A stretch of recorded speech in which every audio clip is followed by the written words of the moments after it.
মুঘল সম্রাট জাহাঙ্গীর নামটা শুনলেই কেমন একটা ক্ষমতার কথা মনে আসে, তাই না? নামের অর্থই হল বিশ্ববিজেতা। কিন্তু তিনি কি শুধুই একজন জয়করারই ছিলেন, নাকি এই বিশাল পরিচয়ের আড়ালে আরও কিছু লুকিয়েছিল? যেমন ধরুন, একজন সংবেদনশীল শিল্পী বা একজন ন্যায়পরায়ণ শাসক। চলুন আজ আমরা এই শাসকের জীবনের একদম গভীরে গিয়ে দেখি আসল সত্যিটা কি। তো আজকের এই আলোচনায় আমরা প্রথমে দেখব এই বিশ্ববিজেতা নামের আড়ালের মানুষটা আসলে কেমন ছিলেন। এরপর আমরা কথা বলবো তার সেই বিখ্যাত ন্যায় বিচারের শৃঙ্খল নিয়ে।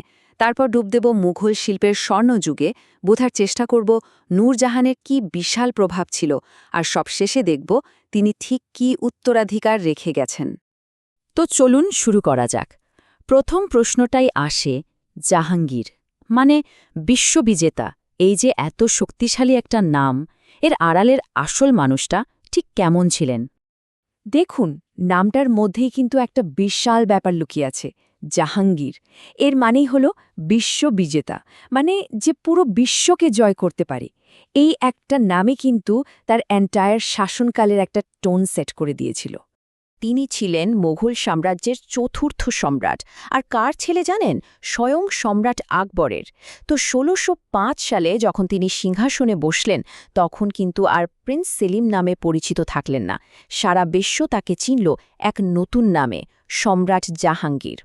কিন্তু এই যে বিজেতা পরিচয়, এর বাইরেও তার একদম অন্য একটা দিক ছিল। আর সত্যি বলতে এই দিকটাই তাকে ইতিহাসে একেবারে অনন্য করে রেখেছে। চলুন এবার সেই দিকেই একটু নজর দেয়া যাক। তার সবচেয়ে অবাক করা সংস্কারগুলোর একটা ছিল এই জঞ্জির-এ-আদিল, মানে ন্যায় বিচারের শৃঙ্খল। এটা এমন একটা সিস্টেম ছিল, ভাবুন তো, যেটা সাধারণ মানুষকে একদম সরাসরি সম্রাটের কাছে পৌঁছে দিত, কোনো বাধা ছাড়াই। ব্যাপারটা একবার কল্পনা করুন তো, আগ্রা দুর্গের বাইরে দাঁড়িয়ে যে কোনো সাধারণ মানুষ শুধু ওই সোনার শেকলটা ধরে একটা টান দেবে, আর সাথে সাথে বেজে উঠবে ৭টা ঘণ্টা, আর সেই ঘণ্টার আওয়াজ সোজা চলে যাবে সম্রাটের কানে। ব্যাস, বিচারপ্রার্থীর জন্য রাজদরবারের দরজা তখনই খুলে যেত। আর এই যে ব্যবস্থা, এটা যে লোক দেখানো কিছু ছিল না, তার প্রমাণ হল এই শেকলটার দৈর্ঘ্য পুরো ২৪০ মিটার লম্বা। কেন এত লম্বা? যাতে কোনো আমলা, কোনো মন্ত্রী, কেউই সাধারণ মানুষের বিচার চাওয়ার পথে বাধা হয়ে দাঁড়াতে না পারে। যে কেউ যেন সরাসরি সর্বোচ্চ বিচারকের কাছে পৌঁছাতে পারে। এই ন্যায় বিচারের শৃঙ্খলটা কিন্তু তার চরিত্রের একটা খুবই সংবেদনশীল দিক আমাদের সামনে নিয়ে আসে। আচ্ছা, এবার চলুন জাহাঙ্গীরের আরও একটা পরিচয়ের কথা বলি। এমন একটা পরিচয় যা তাকে শুধু একজন বিজেতা বা শাসকের চেয়েও অনেক বড় করে তোলে। তিনি ছিলেন শিল্পের একনিষ্ঠ একজন উপাসক। অনেক ইতিহাসবিদ তো সরাসরি বলেন যে জাহাঙ্গীরের শাসনকাল ছিল মুঘল চিত্রকলার একেবারে স্বর্ণযুগ বা জেনিথ। আর এটা এমনি এমনি হয়নি। তার ব্যক্তিগত আগ্রহ আর তত্ত্বাবধানে এই শিল্প একটা অন্য লেভেলে পৌঁছে গিয়েছিল। দেখুন, তার বাবা সম্রাট আকবরের সময় ফোকাসটা ছিল অন্যরকম। তখন আঁকা হতো বড় বড় ঐতিহাসিক ঘটনা, যুদ্ধের দৃশ্য। কিন্তু জাহাঙ্গীর এসে পুরো ফোকাসটাই ঘুরিয়ে দিলেন। তিনি জোর দিলেন ছোট ছোট ডিটেলস, ব্যক্তিগত পোর্ট্রেট আর প্রকৃতির সূক্ষ্ম পর্যবেক্ষণের ওপর। তার সময় শিল্প ছিল অনেক বেশি পার্সোনাল, অনেক বেশি সংবেদনশীল। এর সবচেয়ে সেরা উদাহরণ সম্ভবত তার সভাশিল্পী ওস্তাদ মানসুর। পশু পাখি আর ফুল আঁকার ক্ষেত্রে তার কোনো তুলনাই ছিল না। আর মজার ব্যাপার কি জানেন?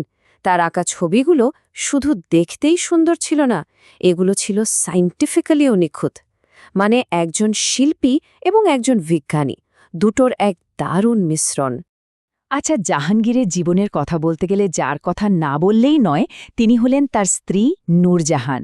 আর তাদের সম্পর্কটা কিন্তু শুধু স্বামী স্ত্রীর ছিল না, এটা ছিল ক্ষমতার এক অবিশ্বাস্য পার্টনারশিপ। এমনটা মুঘল ইতিহাসে এর আগে আর কখনো দেখা যায়নি। সালটা ছিল ১৬১১। জাহাঙ্গীর বিয়ে করলেন মেহের-উন-নিসাকে, আর তাকে একটা উপাধি দিলেন নূরজাহান, মানে বিশ্বের আলো। আর কি আশ্চর্য, তিনি কিন্তু আসলেই জাহাঙ্গীরের সাম্রাজ্যের আলো হয়ে উঠেছিলেন। নূরজাহান কিন্তু শুধু নামেই সম্রাজ্ঞী ছিলেন না, তিনি ছিলেন একজন সত্যিকারের পাওয়ারফুল সহ-শাসক। একবার ভাবুন, তিনি নিজের নামে রাজকীয় ফরমান জারি করতেন। তার রাজনৈতিক প্রভাব এতটাই বেড়ে গিয়েছিল যে সাম্রাজ্যের মুদ্রাতেও তার নাম খোদাই করা হয়েছিল। এটা কিন্তু একটা বিশাল ব্যাপার ছিল। আর ঠিক এই কারণেই তিনি মুঘল ইতিহাসে একেবারে আলাদা। একমাত্র মুঘল সম্রাজ্ঞী যার নাম মুদ্রায় খোদাই করা হয়েছিল। এর আগে বা পরে কোনো সম্রাজ্ঞী কিন্তু এই সম্মান পাননি। এটা থেকেই তার অসাধারণ ক্ষমতাটা বোঝা যায়। তো আমরা দেখলাম শাসক জাহাঙ্গীর, ন্যায়বিচারক জাহাঙ্গীর, শিল্পী জাহাঙ্গীরকে। কিন্তু এখানেই শেষ নয়। তিনি ছিলেন একজন গভীর পর্যবেক্ষক এবং একজন দক্ষ কূটনীতিকও। চলুন এবার তার উত্তরাধিকারের এই অন্য দিকগুলোও একটু দেখে নেওয়া যাক। তবে তার নামের যে অর্থ বিশ্ববিজেতা, সেটার প্রতিও কিন্তু তিনি সুবিচার করেছিলেন। শাসক হিসেবে তার দক্ষতা নিয়ে কোনো প্রশ্নই ওঠে না। একদিকে মেওয়ারের সাথে ১০০ বছরের পুরনো দ্বন্দ্বের অবসান ঘটালেন, অন্যদিকে স্যার টমাস রোয়ের মতো ব্রিটিশ দূতের সাথে প্রথম কূটনীতিক সম্পর্ক স্থাপন করলেন। সব ক্ষেত্রেই তার দূরদর্শিতার পরিচয়ের স্পষ্ট। কিন্তু এই যে এত সব রাজকার্য, কূটনীতি, এর বাইরেও তার একটা অন্য জগৎ ছিল, একটা ব্যক্তিগত জগৎ। আর সেই জগৎটা গড়ে উঠেছিল তার গভীর সায়েন্টিফিক কিউরিওসিটি বা বৈজ্ঞানিক কৌতূহলকে কেন্দ্র করে। জানেন, তিনি একটা বিশাল চিড়িয়াখানা বা মেনাজেরি রাখতেন। সেখানে ছিল নানা ধরনের বিরল পশু পাখি। কিন্তু তিনি শুধু ওগুলো দেখে আনন্দই পেতেন না। তিনি ছিলেন একজন সত্যিকারের পর্যবেক্ষক। একদম আধুনিক বিজ্ঞানীদের মতো করে তাদের আচরণ খুঁটিয়ে দেখতেন আর সবকিছু লিখে রাখতেন। এমনকি ১৬২১ সালে ভারতে আনা প্রথম জেব্রাটার নিখুঁত বর্ণনাও কিন্তু আমরা তার লেখা থেকেই পাই। এখন প্রশ্ন হল, জাহাঙ্গীরের এই যে এতগুলো দিক, শাসক, শিল্পী, বিজ্ঞানী, এসবের কথা আমরা এত নিশ্চিতভাবে জানছি কিভাবে? উত্তরটা হল তার নিজের লেখা আত্মজীবনী, তুজুক-ই-জাহাঙ্গীরি। এই বইটাতে তিনি কোনো রাগঢাক না রেখেই তার শাসন ব্যবস্থা, শিল্পের প্রতি ভালোবাসা আর ব্যক্তিগত জীবন নিয়ে লিখেছেন। এটা তাকে বোঝার জন্য একটা অসাধারণ জানালা। তাহলে সব শেষে প্রশ্নটা এটাই দাঁড়ায়, জাহাঙ্গীরকে আমরা ঠিক কোন পরিচয়ে মনে রাখব? একজন বিশ্ববিজেতা, একজন সংবেদনশীল শিল্পী, নাকি একজন যুগান্তকারী সংস্কারক? হয়তো তার আসল উত্তরাধিকার হল এই সব পরিচয়ের এক জটিল কিন্তু ভীষণ আকর্ষণীয় একটা মিশ্রণ।